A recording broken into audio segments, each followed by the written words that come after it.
नेपाल दर्पणमा साथी भोजेन्द्र बस्नेतसँगै मदन पौड्यालको नमस्कार। नेपाल दर्पण उज्यालो रेडियो नेटवर्क काठमाडौँमा 90 मेगाहर्जसँगै देशभरिका विभिन्न एफएम स्टेशनहरूबाट तथा मोबाइल एप्लिकेशन र अनलाइनबाट संसारभर एकसाथ प्रसारण भइरहेको छ। नेपाल दर्पण सुरु गरौं मुख्य खबरका शीर्षकहरूबाट। प्रतिनिधि सभाको दोस्रो बैठक चल्दै प्रधानमन्त्री देउवालले विश्वासको मत पाउने सम्भावना बलियो। जसपाको विवाद हेर्दा हेर्दैमा 6 गतेदेखि निरन्तर सुनवाई हुने संवैधानिक परिषद सम्बन्धी अध्यादेश खारेज। बालबालिकालाई किताबको भारी बोकाउन गलत भएको शिक्षाविदको भनाई। व्यापार भन्दा बाल मनोविज्ञानलाई ख्याल गर्नुपर्नेमा जोड। बोकाउनु भनेको अपराध हो, पढाउनु भनेको ठिक हो। त्यसो भनेको के हो भने त्यो धेरै किताब बोकाउनु भनेको उनीहरूको चाहिँ कमिसनसँग टाँसिएको चिज हो। भारतको मुम्बईमा बाढीका कारण कम्तीमा 25 जनाको ज्यान गयो। लगातारको वर्षाले जनजीवन प्रभावित। र मङ्गोलिया, स्विजरल्यान्ड र ताजिकिस्तान आइसिसी नयाँ एसोसिएट सदस्य। पहिलो एक दिवसीयमा भारत श्रीलङ्काले दिएको 263 रनको लक्ष्य पछ्याउँदै। उज्यालो रेडियो नेटवर्कबाट प्रसारण भइरहेको नेपाल दर्पणमा अब सुनौ पूरा खबर। पुनर्स्थापित प्रतिनिधि सभाको बैठक अहिले चलिरहेको छ। प्रधानमन्त्री शेरबहादुर देउवाले विश्वासको मत मागेपछि प्रतिनिधि सभाको दोस्रो बैठकमा यसको प्रक्रिया समेत सुरु भएको छ। आजको प्रतिनिधि सभाको दोस्रो बैठकमा विश्वासको मतका लागि प्रक्रिया सुरु भएको हो। अहिले सांसदहरूले बोल्ने क्रम चलिरहेको छ। डाक्टर बाबुराम भट्टराईले सम्बोधन गरिरहनु भएको छ। प्रतिनिधि सभामा प्रतिनिधित्व गर्ने राजनैतिक दलका तर्फबाट सांसदहरूले विश्वासको मतको प्रस्तावमाथि छलफलमा भाग लिएका हुन्। प्रधानमन्त्रीले उठेका प्रश्नको जवाब दिने र विश्वासको मत प्राप्त गर्ने प्रस्ताव निर्णयार्थ प्रस्तुत हुने कार्यसूची तय भएको छ। प्रधानमन्त्री शेरबहादुर देउवाले प्रधानमन्त्रीका रूपमा केपी शर्मा ओलीले गर्नुभएको असल कामका लागि धन्यवाद दिँदै उहाँले ओली नेतृत्वको सरकारले गरेका राम्रा कामहरूलाई निरन्तरता दिने समेत प्रतिबद्धता व्यक्त गर्नुभएको छ। संसदमा विश्वासको मत माग्दै प्रधानमन्त्री देउवाले देशमा महामारी र राजनैतिक समस्या समेत रहेको र यो समाधानका लागि सबै मिलेर पहल गर्नुपर्नेमा जोड दिनुभयो। प्रधानमन्त्री देउवाले देशमा सुशासन कायम गर्नुपर्ने भएकोले सरकार, प्रमुख प्रतिपक्ष र सबै राजनीतिक दलहरूबीच निरन्तर सहकार्य र सामूहिक प्रयत्न आवश्यक रहेकोमा जोड दिँदै आफू त्यसमा प्रयत्नशील रहने समेत बताउनु भएको छ। हामी सबैसँग आफ्नो अनुभव छ। मान्य केपी शर्मा ओलीजीले विगत 3.5 वर्ष सरकारको नेतृत्व गर्नुभएको छ। उहाँले गर्नुभएका असल कामका लागि म धन्यवाद दिन चाहन्छु। उहाँको अनुभव हाम्रो लागि उपयोगी हुनेछ भन्ने विश्वास लिएको छु। विगतमा भएका राम्रा कामहरूको निरन्तरता दिँदै कमी कमजोरी सुधार गर्दै जानुपर्नेछ। महत्त्वपूर्ण नयाँ कामहरू पनि गर्नु छ। देशमा सुशासन कायम गर्नु छ। त्यसका लागि सरकार, प्रमुख प्रतिपक्ष, सबै राजनीतिक दलहरूबीच निरन्तर संवाद, सहकारी र सामूहिक प्रयत्न आवश्यक छ भन्ने मेरो मान्यता छ।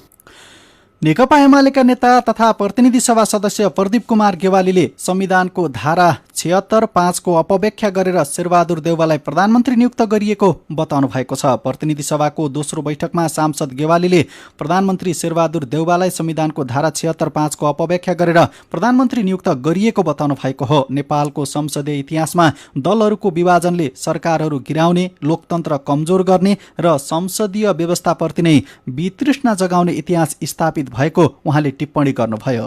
लडाईँ जित्न नसकेर हारेपछि बाध्य भएर स्वीकार गरेका विषय होइन नि, हाम्रा कन्भिक्सनका कुराहरू हुन्। जतिसुकै अप्रिय होस्, हामी सम्मानित सर्वोच्च अदालतका फैसलाहरूलाई मान्छौँ, त्यो कुरालाई स्वीकार गर्छौँ। तर आज हामीलाई चिन्ता लोकतन्त्र अडिएका पिलरहरू खल्बलिन थाले भन्ने कुरामा। लोकतन्त्रका पिलरभित्र एउटा महत्त्वपूर्ण पिलर शक्ति पृथकीकरणको सिद्धान्त अर्थात् नियन्त्रण र सन्तुलन हो। कुनै पनि लोकतान्त्रिक प्रणालीले सर्वोच्च अदालतले सिधै प्रधानमन्त्री तोक्ने कुराको कल्पना गर्दैन, अपेक्षा गर्दैन।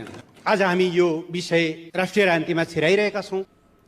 प्रतिनिधि सभामा नेपाली काङ्ग्रेसका 61, माओवादी केन्द्रका 49, जसपाको उपेन्द्र यादवको पक्षमा 17 र राष्ट्रिय जनमोर्चाकी 1 सांसद गरी देउवाको पक्षमा 128 मत पुग्छ।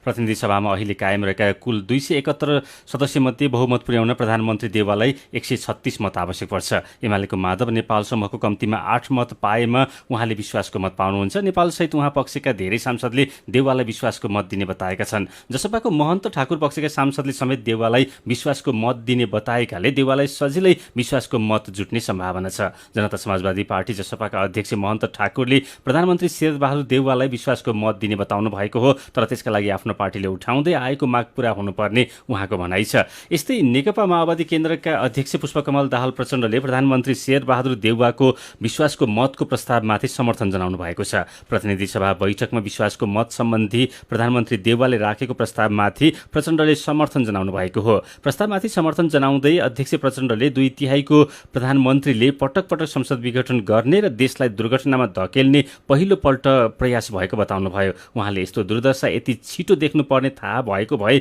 गठबन्धन र पार्टी एकताको प्रस्ताव नै लैजान्ने थिएन भन्नुभयो। निवर्तमान प्रधानमन्त्रीको हैसियतमा केपी शर्मा ओलीले संसदमा बोल्ने अपेक्षा राखे पनि त्यो नभएकोमा प्रचण्डले आपत्ति जनाउनुभयो। नेकपा एमालेको संस्थापन पक्षले भने शेरबहादुर देउवालाई विश्वासको मत नदिने निर्णय यसअघि नै गरिसकेको छ। पार्टीभित्र र आफ्नो समूहमा समेत कुरा नमिलेपछि एमाले सांसद भीम रावलले राजीनामा समेत दिनुभएको छ। एमालेको 121 सांसद मध्ये 26 जनाले देउवालाई प्रधानमन्त्री बनाउन राष्ट्रपति कार्यालयमा हस्ताक्षर बुझाएका थिए भने तीमध्ये 23 जना सांसदले सर्वोच्च अदालतमा परेको रिटका पक्षमा हस्ताक्षर समेत गरेका थिए। संघीय संसदका दुवै सदनको अधिवेशन आजदेखि सुरु भएको हो। गएको असार 28 गते सर्वोच्च अदालतले प्रतिनिधि सभा पुनर्स्थापना गरेपछि आज पहिलो पटक बैठक बसेको हो। पहिलो बैठकमा राष्ट्रपति कार्यालयबाट प्राप्त अधिवेशन आह्वान सम्बन्धी पत्र सभामुख अग्निप्रसाद सापकोटाले पढेर सुनाउनु भयो। नेपाली कांग्रेस संसदीय दलको यसअघि बसेको बैठकले प्रतिनिधि सभा बैठकमा अनिवार्य उपस्थित भएर सरकारको पक्षमा विश्वासको मत दिन आफ्ना सांसदहरूलाई व्हिप जारी गरेको छ। कांग्रेसले आफूलाई साथ दिने अरू राजनैतिक दलहरूलाई पनि विश्वासको मतको पक्षमा साथ दिन यसअघि आह्वान गरेको थियो। नेकपा एमाले प्रधानमन्त्री शेरबहादुर देउवाले प्रतिनिधि सभाको पहिलो बैठकमा नै विश्वासको मत लिने निर्णय गर्नुका पछाडि एमालेलाई फुटाउने उद्देश्य रहेको आज बसेको स्थायी कमिटी बैठकले ठहर गरेको छ। ललितपुरको च्यासलमा रहेको तुलसी स्मृति भवनमा बसेको स्थायी कमिटी बैठकले एमाले विभाजन गराउने प्रयासबाट आजै विश्वासको मत लिने निर्णय गरेको निष्कर्ष निकालेको हो। यसैबीच पुनर्स्थापित प्रतिनिधि सभाको आजको पहिलो बैठकमा सरकारले विभिन्न अध्यादेश पेश गरेको छ। पूर्ववर्ती सरकारले जारी गरेका मध्ये संवैधानिक परिषदको बैठक सम्बन्धी अध्यादेशलाई खारेज गरेर वर्तमान सरकारले अरू अध्यादेशलाई नियमअनुसार प्रतिनिधि सभाको पहिलो बैठकमै पेश गरेको हो। जनता समाजवादी पार्टी नेपालको आन्तरिक विवादबारे इजलासको सुनवाई हेर्दैमा सकिएको छ। बिहान 11 बजेदेखि प्रमुख निर्वाचन आयुक्त दिनेश कुमार थपलियाको नेतृत्वमा सुरु भएको इजलास सक्कली प्रमाण झिकेपछि मात्रै अरू कुरामा अघि बढ्ने सहमतिमा सकिएको हो। जवाब प्रस्तुत गर्ने क्रममा बेन्चबाट अवरोध भएको र सक्कली प्रमाण झिकेपछि मात्रै अरू कुरामा अघि बढ्ने जसपाका नेता केशव झाले बताउनुभयो। इजलासमा निवेदक पक्षको कानून व्यवसाय र जवाब प्रस्तुतकर्ता पक्षले 2 घण्टासम्म आफ्ना तर्क राखेका थिए। जसपाको महन्त ठाकुर पक्ष र उपेन्द्र यादव पक्ष दुवैले आधिकारिकता दाबी गर्दै आएका छन्। यसैबीच संवैधानिक परिषद सम्बन्धी अध्यादेश खारेज भएको छ। मन्त्री परिषद बैठकको सिफारिस अनुसार राष्ट्रपति विद्यादेवी भण्डारीले अध्यादेश खारेज गर्नुभएको हो। तत्कालीन प्रधानमन्त्री केपी शर्मा ओलीले मङ्सिर 30 गते बहुमत सदस्यले संवैधानिक निकायहरूमा नियुक्तिको निर्णय गर्न सक्ने गरी अध्यादेश ल्याउनु भएको थियो। निकै विवादित बनेको अध्यादेश प्रधानमन्त्री शेरबहादुर देउवा नेतृत्वको सरकारको निर्णय अनुसार खारेज भएको हो। अध्यादेश अनुसार सरकारले अख्तियार दुरुपयोग अनुसन्धान आयोग, लोकसेवा आयोग, निर्वाचन आयोग सहितका धेरैजसो संवैधानिक निकायमा नियुक्ति सिफारिस गरेको थियो। सिफारिस अनुसार आयोगहरूमा संसदीय सुनवाई बिना नै नियुक्ति भयो। अध्यादेश विरुद्ध परेको रिट सर्वोच्च अदालतमा विचाराधीन छ। सीधा कुरा प्रश्न विचार यो हो। उज्यालो रेडियो नेटवर्क काठमाडौँमा 90 मेगाहर्ज, नेपाल दर्पणमा कुराकानीसँगै खबरको सिलसिला बाँकी नै छ, सुन्दै गर्नुहोला।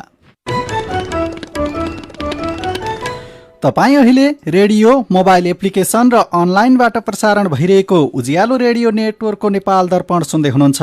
यतिन्जेल हामीले प्रतिनिधि सभाको दोस्रो बैठक चल्दै प्रधानमन्त्री देउवाले विश्वासको मत पाउने सम्भावना बलियो, जसपाको विवाद हेर्दैमा 6 गतेदेखि निरन्तर सुनवाई हुने, संवैधानिक परिषद सम्बन्धी अध्यादेश खारेज लगायतका खबर प्रस्तुत गर्यौं। नेपाल दर्पणमा अब बाँकी प्रसङ्ग। नयाँ शैक्षिक सत्र सुरु भएर भर्ना अभियान सकेसँगै विद्यार्थीहरूका लागि पुस्तक किन्ने चटारो सुरु भएको छ। धेरैजसो सरकारी विद्यालयले सरकारले तोकेको पाठ्यक्रम अनुसार नै बालबालिकालाई पढाउने गरे पनि निजी विद्यालयले सरकारले निर्धारण गरेभन्दा 3 गुणा बढीसम्म पुस्तक किन्न लगाएका छन्। बालबालिकाको मनोविज्ञान अनुसार सरकारले कक्षा 1 मा 4 विषयको पाठ्यक्रम निर्माण गरी पठन पाठन गराइरहेको छ, तर निजी विद्यालयहरूले 11 वटासम्म पुस्तक किनाएका छन्। धेरै पुस्तक किनाउनुले निजी विद्यालयले विद्यार्थीको भन्दा व्यापारको बढी चिन्ता गरेको भन्दै आलोचना भइरहेको छ। यसरी कलिला बालबालिकाहरूलाई धेरै पुस्तक पढाउनु कतिको उपयुक्त हो भनेर साथी जानुका दुवाडीले शिक्षाविद डाक्टर विद्यानाथ कोइरालालाई सोध्नु भएको छ।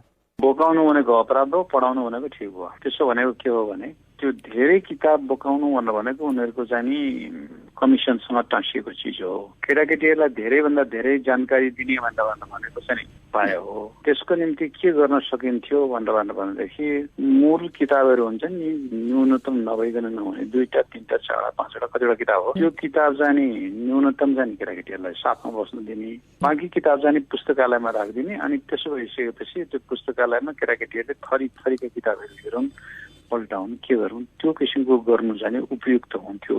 सरकारले छुट्टै पाठ्यक्रम तोकेको छ, पुस्तक यतिवटा पढाउनु भनेर तोकेको छ, त्योभन्दा बढी पढाउनलाई चाहिँ आवश्यकता किन भएर भन्ने प्रश्न पनि होला नि एउटा। होइन, त्यसलाई त कसरी हो भनेदेखि अब निजी भनेको कसरी हुन्छ भन्ने जसरी जनता जनावरलाई खुसी पार्न सकिन्छ त्यसरी गर्छ। निजीले न्यूनतम कुराकानी उसले पढाएकै हुन्छ, त्योदेखि बाहेक अरू थप पढाएको हो। थप किताब धेरैवटा भिडाउनु भनेको उनीहरूको बदमासी हो। तर केटाकेटीहरूलाई धेरै जानकारी दिनु भनेको जानकारीमा होम दिने भन्नुहोस् न, एकै मानेमा सबै पढाउनु पर्छ भन्ने होइन कि जानकारीमा होम दिने भनेको ठिक हो। त्यसैले त्यो तरिका गर्नु पर्थ्यो। अब तपाईँले भन्नुभयो जस्तो सरकारले जुन किताब दिएछ त्यो किताब पढाए भइगयो नि भन्ने चाहिँ कुराकानी हो। त्यो कुरो त पञ्चायतको बेलामा पनि धेरै बल गरे हो। यो सेन्ट जेभियर्सहरू, सेन्ट मेरिजहरू यिनीहरूले मरे टेरेनन्। पञ्चायतले एउटै किताब राखिसकेपछि फेरि के भयो भने त्यो एउटै किताब कहाँ त्यसै बेला हुन्छ भन्ने किसिमको हल्ला भयो। त्यसो हुँदाखेरि चाहिँ के भयो भने त्यसो भए थरी गर्नु पर्यो भन्ने भयो। अब उदाहरणको लागि 1-2वटा पुस्तकहरू बढी पढाउनु, सन्दर्भसँग मिल्ने पुस्तकहरू पढाउनु भनेको त आफ्नो ठाउँमा होला। कतिपय विद्यालयहरूले अब 5-6 वर्षको बच्चालाई 11-12वटा पुस्तकहरू पढाइरहेको हुन्छ, त्यो कतिको जायज हो त? त्यसो भए 5-6 वर्षको केटाकेटीहरूको निम्ति किताब धेरै बोकाउनु भनेको नचाहिने काम हो, त्यो बदमासी हो। त्यसैले उनका निम्ति 2टा 3टा 4टा किताब कुन चाहिँ किताब चाहिने हो भने 2-3टा किताबहरू घरमा बस्न दिनुपर्छ। अनि त्यति भइसकेपछि बाँकी किताबहरू चाहिँ पुस्तकालयमा राख्ने। बाँकी किताबहरू केटाकेटीले आफ्नो परिवेश अनुसार त्यहाँ हेर्न पाउने किसिमको बन्दोबस्त गर्ने। त्यसो गरिदियो भने के हुन्छ भने केटाकेटीहरूको निम्ति ती किताबहरू चाहिँ नि रहर लागे पढ्छन्, आवश्यक हो भन्ने जरुरी हुँदैन। धेरै पुस्तक थुपारेर बालबालिका धेरै जान्ने वा गुणस्तरीय शिक्षा पाउँदैनन् भन्ने कुरा कसरी बुझाउन सकिएला? सजिलो छ।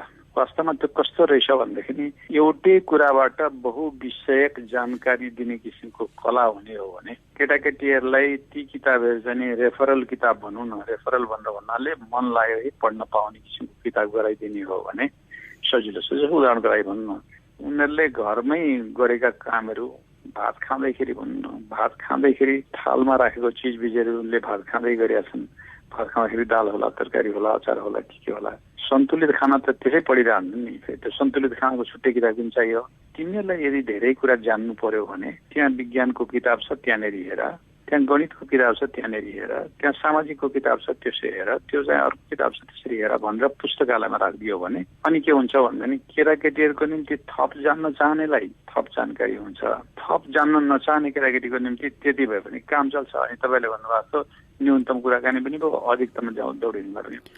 उहाँ हुनुहुन्थ्यो शिक्षाविद डाक्टर विद्यानाथ कोइराला। नेपाल दर्पणमा फेरि पनि खबरकै सिलसिला। जनकपुर जयनगर रेलवे ट्र्याकको सफल परीक्षण गरिएको छ। भारतको जयनगरबाट धनुषाको कुर्थासम्म 35 किलोमिटर दूरीमा प्रति घण्टा 115 किलोमिटरको गतिमा रेल सञ्चालन गरेको र परीक्षण सफल भएको नेपाल रेलवे कम्पनीका महाप्रबन्धक गुरु भट्टराईले जानकारी दिनुभयो। चालक दलका लागि नयाँ ट्र्याक भएकोले जयनगरबाट आउँदा 60 किलोमिटर प्रति घण्टा र फर्कँदा 115 किलोमिटर प्रति घण्टामा फर्किएको उहाँले बताउनुभयो। ट्र्याक परीक्षणको काम भारतकै भएकोले परीक्षणका लागि उतैबाट रेल ल्याएर फर्किएको उहाँले बताउनुभयो। भारतको इस्ट सेन्ट्रल रेलवेको डिजल लोकोमोटिभद्वारा रेलवे लिगको स्पिड र सर्टिफिकेसन गरिएको हो। महाप्रबन्धक भट्टराईले ट्र्याकको स्थितिबारे परीक्षण गरेको र भारतीय पक्षले रेल सञ्चालन गर्नका लागि ट्र्याक सुरक्षित रहेको प्रमाणित गरेपछि सरकारसँगको समन्वयमा रेल सञ्चालनको मिति तय हुने बताउनुभयो। उहाँले रेल सञ्चालनका लागि कम्पनी तयारी अवस्थामा रहेको पनि बताउनुभयो। भारत सरकारको आर्थिक तथा प्राविधिक सहयोगमा निर्माण भएको रेलमार्गमा यसअघि असोज 2 गते 2 सेट डेमो ट्रेन जनकपुरसम्म ल्याइएको थियो। पछिल्लो 24 घण्टामा 1801 जनामा कोरोना संक्रमण पुष्टि भएको छ। 6628 जनाको पीसीआर परीक्षण गर्दा 1223 जना र 3000 जनाको एन्टिजेन परीक्षण गर्दा 578 जना गरी 1801 जनामा कोरोना संक्रमण पुष्टि भएको स्वास्थ्य तथा जनसङ्ख्या मन्त्रालयले जनाएको छ। यो सहित नेपालमा कोरोना संक्रमण पुष्टि हुनेको संख्या 7,16,049 जना पुगेको छ। यस्तै पछिल्लो 24 घण्टामा 1667 जना निको भएसँगै कोरोना संक्रमण मुक्त हुनेको संख्या 6,32,074 जना पुगेको छ। थप 23 जनाले कोरोना संक्रमणको कारण ज्यान गुमाएका छन्। यो सहित कोरोना संक्रमणबाट ज्यान गुमाउनेको संख्या 9,550 पुगेको छ। अहिले नेपालमा 25,485 जना कोरोनाका सक्रिय संक्रमित छन्। बर्दियामा बाघको आक्रमणबाट एकजनाको ज्यान गएको छ। ठाकुरबाबा नगरपालिका वडा नम्बर 6 का 70 वर्षका गोरे थापाको ज्यान गएको बर्दिया राष्ट्रिय निकुञ्जका सहायक संरक्षण अधिकृत असीम कुमार थापाले जानकारी दिनुभयो। भैँसी चराउन गएपछि हिजोदेखि हराइरहेका गोरे थापालाई निकुञ्जको हात्तीको सहयोगमा खोजी गर्दा शिवपुर फाँटा नजिकै ओराही खोलामा किनारमा शव भेटिएको निकुञ्जले जनाएको छ। बर्दिया राष्ट्रिय निकुञ्ज तथा मध्यवर्ती सामुदायिक वन र राष्ट्रिय वन तथा सामुदायिक वन क्षेत्रमा पाटेबाघको आक्रमणबाट 1 वर्षभित्रमा 12 जनाको ज्यान गएको छ। यो आर्थिक वर्षसहित 2 वर्षमा बर्दियामा पाटेबाघको आक्रमणबाट 22 र जङ्गली हात्तीको आक्रमणबाट 2 गरी 24 जनाले ज्यान गुमाएका छन्। अहिलेसम्म मान्छेलाई आक्रमण गर्ने 4वटा पाटेबाघलाई बर्दिया निकुञ्ज र डिभिजन वन कार्यालयले नियन्त्रणमा लिएको छ। बर्दियामा पाटेबाघ र जङ्गली हात्तीको आक्रमणबाट मानवीय क्षति हुन थालेकोले निकुञ्ज र डिभिजन वन कार्यालयले मानव वन्यजन्तु बीच द्वन्द न्यूनीकरण गर्ने र मानव वन्यजन्तु सह अस्तित्व कायम गर्ने प्रयास गरिरहेको डिभिजन वन कार्यालय बर्दियाका प्रमुख महेन्द्र राज वाग्लेले बताउनुभयो। सीधा कुरा प्रश्न विचार यो हो उज्यालो रेडियो नेटवर्क काठमाडौँमा 90 मेगाहर्ज, नेपाल दर्पणमा मेरो पनि भन्नु छ सँगै खबरको सिलसिला बाँकी नै छ, सुन्दै गर्नुहोला। विभिन्न रेडियो स्टेशनबाट मेचीदेखि महाकालीसम्म र मोबाइल एप्लिकेसन तथा अनलाइनबाट संसारभरि एकसाथ प्रसारण भइरहेको नेपाल दर्पणमा तपाईँलाई फेरि स्वागत छ। अब बाँकी खबर। नेपाल राष्ट्र बैंकले आर्थिक वर्ष 2078-79 को मौद्रिक नीति निर्माणको क्रममै रहेकाले उपयुक्त समयमा ल्याइने बताएको छ। नेपाल राष्ट्र बैंकका कार्यकारी निर्देशक तथा प्रवक्ता दीपकुमार ढकालले मौद्रिक नीति ल्याउने सन्दर्भमा सरकारवालाहरूसँग छलफल भइरहेको भन्दै उपयुक्त समयमा ल्याइने बताउनुभयो। पूर्व गभर्नरहरूसँग छलफल गर्न बाँकी नै रहेको उहाँले बताउनुभयो। सुझाव सङ्कलन गरिरहेको र आन्तरिक तयारी गरिरहेको उहाँले बताउनुभयो। सरकारले आर्थिक वर्ष 2078-79 को बजेट अध्यादेशबाट ल्याएको र सरकार समेत परिवर्तन भएकोले मौद्रिक नीति कहिले आउँछ भन्ने चासोको विषय बनेको छ। नयाँ आर्थिक वर्षको कारोबार भएको पहिलो दिन आज शेयर बजार परिसूचक मापक नेप्से 97 अङ्कले बढेको छ। नेप्से 97.21 अङ्कले बढेर 2980.61 बिन्दुमा पुगेको हो। नेप्से बढेको दिन आज 221 कम्पनीको 2,68,63,093 किता शेयर 11,63,81,00,000 रुपैयाँमा कारोबार भएको छ। कपिलवस्तुमा भरुवा बन्दुकसहित 5 जना पक्राउ परेका छन्। बाणगङ्गा नगरपालिका वडा नम्बर 8 बाट 4 जना र कपिलवस्तु नगरपालिका वडा नम्बर 11 जहदीबाट 1 जना पक्राउ परेका जिल्ला प्रहरी कार्यालय कपिलवस्तुले जनाएको छ। पक्राउ पर्नेहरूमा बाणगङ्गा नगरपालिका वडा नम्बर 8 का गुणबहादुर राणा, गोपाल थापा मगर, मिनबहादुर सेन र टिका बहादुर थापा छन्। प्रहरीले उनीहरूबाट 4 थान भरुवा बन्दुक बरामद गरेको छ। यस्तै कपिलवस्तु नगरपालिका वडा नम्बर 11 का मन्नु भन्ने मतेश्वर यादवलाई 1 थान पिस्तोल र 4 राउन्ड गोलीसहित पक्राउ गरेको प्रहरीले जनाएको छ। मुस्ताङमा ट्रक दुर्घटना हुँदा 2 जनाको ज्यान गएको छ, अरू 4 जना घाइते भएका छन्। घरपोङ झोङ गाउँपालिका वडा नम्बर 5 ठिनी खोलामा मालवाहक ट्रक दुर्घटना हुँदा रामेछापको गोकुलगङ्गा गाउँपालिका वडा नम्बर 1 का चित्रबहादुर श्रेष्ठ र उहाँकी श्रीमती मोनिका श्रेष्ठको ज्यान गएको प्रहरीले जनाएको छ। बाँकेमा एक वृद्धाको हत्या भएको छ। घरमै सुतिरहेकी कोहलपुर नगरपालिका वडा नम्बर 11 की 82 वर्षकी काउली कार्कीको ज्यान हत्या भएको हो। वृद्धाको टाउकोमा चोट देखिएको छ। परिवारले वृद्धाले लगाइरहेको तिलहरी हराएको जानकारी दिएका र थप अनुसन्धान भइरहेको प्रहरीले जनाएको छ। मेरो पनि भन्नु छ। एमाले सांसद भीम रावलले राजीनामाको घोषणा गरेको खबरमा मचिन्द्र खत्री लेख्नुहुन्छ, यो जनमतको कदर हो। नागरिकले एमालेलाई सत्ता र कांग्रेसलाई प्रतिपक्षको मत दिएको थियो। खगेन्द्र शिवाकोटी भन्नुहुन्छ, नेपाली राजनीति यति किचलो र फोहोरी भयो कि खुट्टा राख्ने ठाउँ नै भेटिँदैन। लाज हुनेलाई पो शरम, नहुनेलाई के को लाज। भीम रावलज्यू, तपाईँ यिनीहरूबाट अलगिएर एकदम ठिक गर्नुभयो। आफ्नो अस्तित्व बचाइराख्नु नै ठूलो कुरा हो। देउवालाई विश्वासको मत दिने सांसदहरू पार्टीमा रहनुहुन्न भनेर नेकपा एमाले भनेको खबरमा बराल आरसी लेख्नुहुन्छ, कालु बाघ बाख्रा र गाउँलेको कथा जस्तै पत्याउन पनि छाडे, डराउन पनि छाडे। हरि पारखी भन्नुहुन्छ, अदालतको फैसला अनुसार धारा 76 को 5 अनुसार मतदान जता गरे पनि दलको कारबाही लाग्दैन। अनि जनकपुर जयनगर रेलवे ट्र्याकको सफल परीक्षण भएको खबरमा विपुल थापा विकासको टिप्पणी छ, झण्डै 1 वर्ष त्रिपालभित्र राख्नलाई पो उद्घाटन भएको रहेछ। सञ्चालन कहिले हुने भन्ने केही टुङ्गो नै छैन। विचारका लागि तपाईलाई धन्यवाद। मेरो पनि भन्नु छ।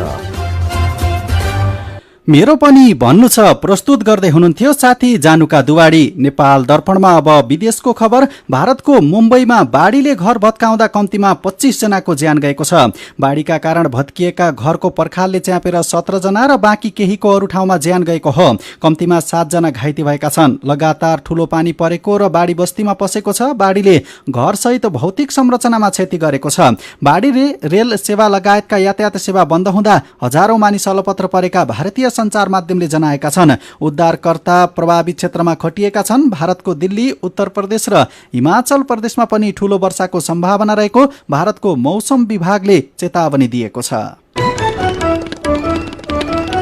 नेपाल दर्पणमा अब केही खेल खबर। अन्तर्राष्ट्रिय क्रिकेट परिषद आईसीसीले मंगोलिया, स्विजरल्याण्ड र ताजिकिस्तानलाई सदस्यता दिएको छ। आईसीसीको 78औं वार्षिक साधारण सभाले मंगोलिया, स्विजरल्याण्ड र ताजिकिस्तानलाई सदस्यता दिएको हो। यो सँगै आईसीसीको सदस्य राष्ट्रको संख्या 106 पुगेको छ। मंगोलिया र ताजिकिस्तान एसिया क्षेत्रको 22औं र 23औं सदस्य बनेका छन्। स्विजरल्याण्ड युरोपको 35औं सदस्य पाउने राष्ट्र हो। 3 देशले सदस्यता प्राप्त गरेसँगै आईसीसीको एसोसिएट राष्ट्रको संख्या 94 पुगेको छ। श्रीलङ्काले पहिलो एक दिवसीयमा भारतलाई 263 रनको लक्ष्य दिएको छ। घरेलु मैदान आर प्रेमाडासामा कोलम्बोमा टस जितेर पहिला ब्याटिङ गरेको श्रीलङ्काले निर्धारित 50 ओभरमा 9 विकेट गुमाउँदै 262 रन बनायो। जितका लागि 263 रनको लक्ष्य पछ्याएको भारतले ताजा अवस्थामा 10 ओभरमा 1 विकेट गुमाएर 91 रन बनाएको छ।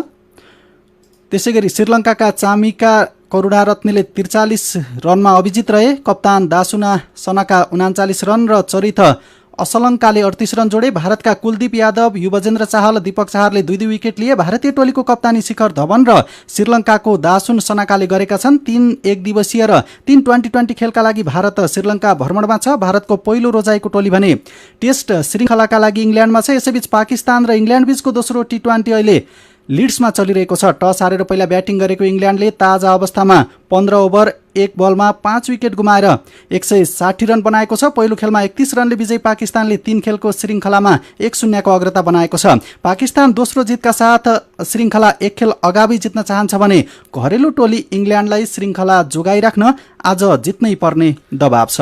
र टोकियो ओलम्पिक सुरु हुन 5 दिन मात्रै बाँकी रहँदा 2 खेलाडीमा पनि कोरोना भाइरसको संक्रमण पाइएको छ। ओलम्पिक भिलेजमा बस्दै आएका 2 खेलाडीमा संक्रमण पाइएको टोकियो ओलम्पिकको आयोजक कमिटीले पुष्टि गरेको छ। यसअघि ओलम्पिक भिलेजमै रहेका अर्का एकजना अफिसियलमा कोरोना पुष्टि भएको थियो। टोकियो ओलम्पिक आउँदो 23 तारिकदेखि अगस्त 8 तारिकसम्म हुनेछ। ओलम्पिक भिलेजमा 11,000 खेलाडी रहनेछन्। खेल खबरसँगै उज्यालो रेडियो नेटवर्कबाट प्रसारण भइरहेको नेपाल दर्पणको समय सकिने लागेको छ। बिदा हुनु अघि आजका मुख्य खबरका शीर्षकहरू फेरि एकपटक। पुनर्स्थापित प्रतिनिधि सभाको दोस्रो बैठक चल्दै प्रधानमन्त्री देउवाले विश्वासको मत पाउने सम्भावना बलियो। जसपाको विवाद हेर्दा हेर्दैमा 6 गतेदेखि निरन्तर सुनवाई हुने संवैधानिक परिषद सम्बन्धी अध्यादेश खारेज। बालबालिकालाई किताबको भारी बोकाउन गलत भएको शिक्षाविदको भनाई, व्यापार भन्दा बाल मनोविज्ञानलाई ख्याल गर्नुपर्नेमा जोड। भारतको मुम्बईमा बाढीका कारण कम्तीमा 25 जनाको ज्यान गयो, लगातारको वर्षाले जनजीवन प्रभावित। र मङ्गोलिया, स्विजरल्यान्ड र ताजिकिस्तान आइसिसीको नयाँ एसोसिएट सदस्य। पहिलो एक दिवसीयमा भारत श्रीलङ्काले दिएको 263 रनको लक्ष्य पछ्याउँदै। आजको नेपाल दर्पण सकिएको छ। प्रविधिमा साथ दिने साथी सङ्घर्षविष्टसँगै हामी भोजेन्द्र बस्नेत र मदन पौड्याल पनि बिदा हुन्छौँ। कोरोनाको जोखिम कायमै रहेकाले सुत्नु अघि पनि साबुन पानीले मिच्ची 20 सेकेन्डसम्म हात धुन नबिर्सिनुहोला। नमस्कार।